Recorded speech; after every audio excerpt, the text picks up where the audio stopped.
I witnessed something crazy when I went to go renew my driver's license. Next to me, there was an older gentleman who was taking his eye exam. And the lady behind the counter asked him, "Do you see anything?" He said, "No."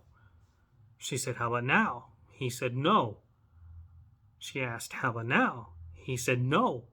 And I'm thinking, he cannot see. She then asked, "When was the last time you had an eye exam?" And he paused and he thought.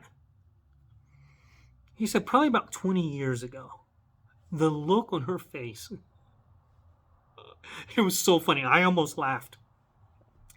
She then informed him that he failed the eye exam, so he couldn't get his driver's license. They couldn't renew his license because he couldn't see. He argued, "I can see, I can see, I can drive." And she said, "No, you failed the test." He left the building, went to his car, started it up, and drove away.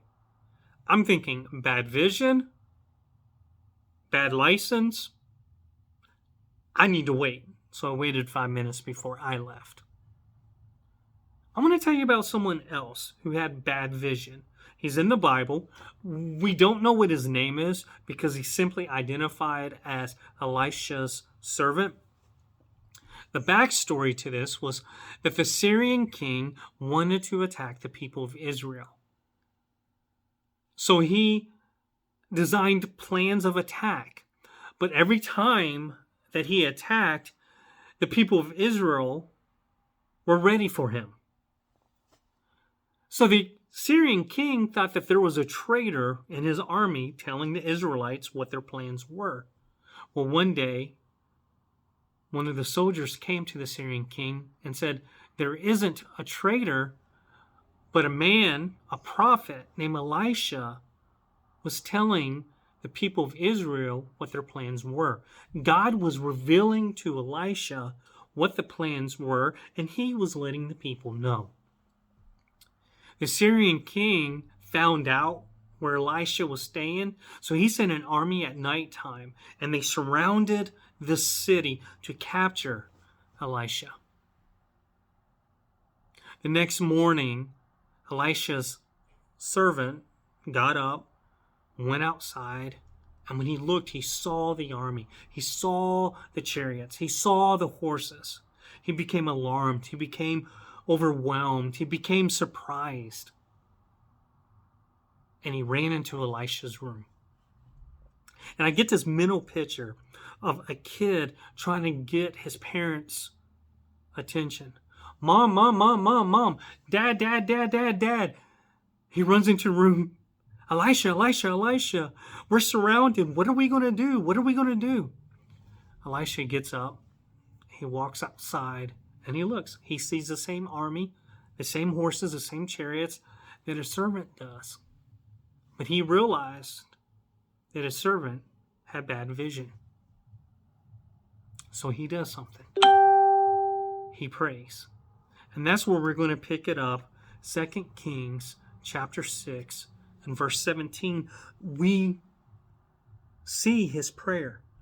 Elisha prayed, "Lord, open his eyes and let him see." So the Lord opened the servant's eyes, and he saw that the mountain was covered with horses and chariots of fire all around Elisha. So the city was surrounded by the Syrian army, but the Syrian army was surrounded by God's army. Elisha prayed. His servant's eyes were opened. His servant got new vision. His vision was corrected. He got heavenly vision. He was no longer scared. He was no longer overwhelmed. He was no longer surprised because his vision was corrected. There are things in your life that will alarm you, that will scare you, that will surprise you, that will overwhelm you.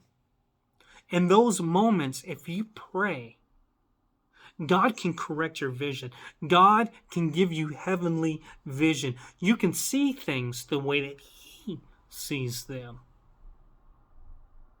The question becomes, the challenge I'm giving